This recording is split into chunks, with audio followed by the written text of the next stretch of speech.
No other profession calls on its practitioners to lay down their lives for their art, save the armed forces and, in Sri Lanka, journalism. In the course of the last few years, the independent media have increasingly come under attack. Electronic and print institutions have been burned, bombed, sealed and coerced. Countless journalists have been harassed, threatened and killed. It has been my honour to belong to all those categories, and now especially the last. I have been in the business of journalism a good long time. Indeed, 2009 will be the Sunday Leader's 15th year. Many things have changed in Sri Lanka during that time, and it does not need me to tell you that the greater part of that change has been for the worse. We find ourselves in the midst of a civil war ruthlessly prosecuted by protagonists whose bloodlust knows no bounds. Terror, whether perpetrated by terrorists or the state, has become the order of the day. Indeed, murder has become the primary tool whereby the state seeks to control the organs of liberty. Today it is the journalists, tomorrow it will be the judges. For neither group have the risks ever been higher or the stakes lower. Why then do we do it? I often wonder that. After all, I too am a husband and the father of 3 wonderful children. I too have responsibilities and obligations that transcend my profession, be it the law or journalism. Is it worth the risk? Many people tell me it is not. Friends tell me to revert to the bar, and goodness knows it offers a better and safer livelihood. Others, including political leaders on both sides, have at various times sought to induce me to take to politics, going so far as to offer me ministries of my choice. Diplomats, recognizing the risk journalists face in Sri Lanka, have offered me safe passage and the right of residence in their countries. Whatever else I may have been stuck for, I have not been stuck for choice. But there is a calling that is yet above high office, fame, lucre and security. It is the call of conscience. The Sunday Leader has been a controversial newspaper because we say it like we see it. Whether it be a spade, a thief or a murderer, we call it by that name. We do not hide behind euphemism. The investigative articles we print are supported by documentary evidence thanks to the public spiritedness of citizens who at great risk to themselves pass on this material to us. We have exposed scandal after scandal, and never once in these 15 years has anyone proved us wrong or successfully prosecuted us.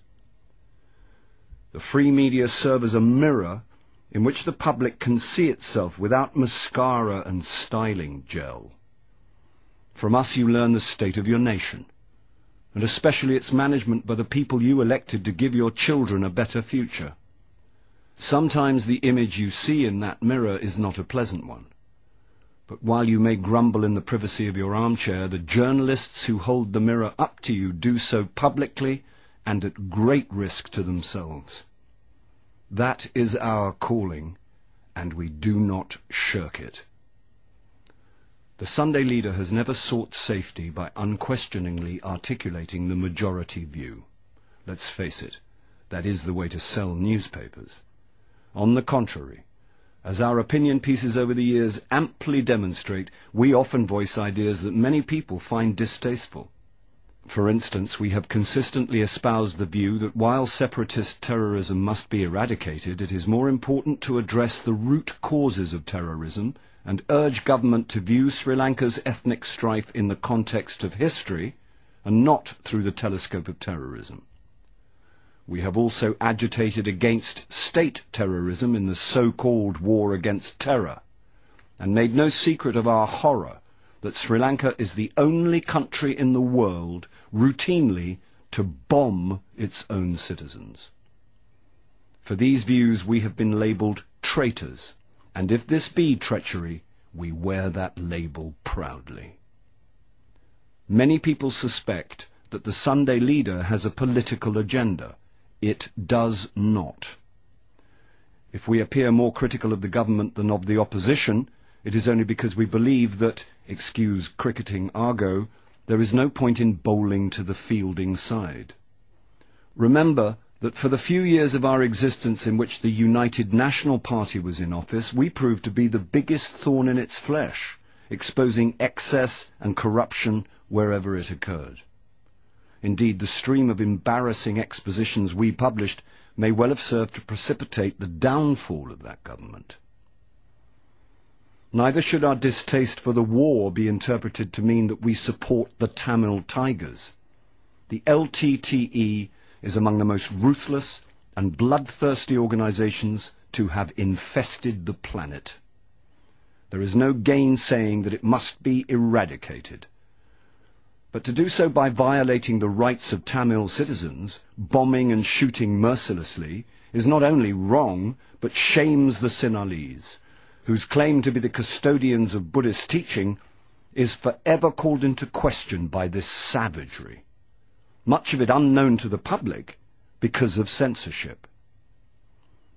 What is more, a military occupation of the country's north and east will require the Tamil people of those regions to live eternally as second-class citizens, deprived of all self-respect.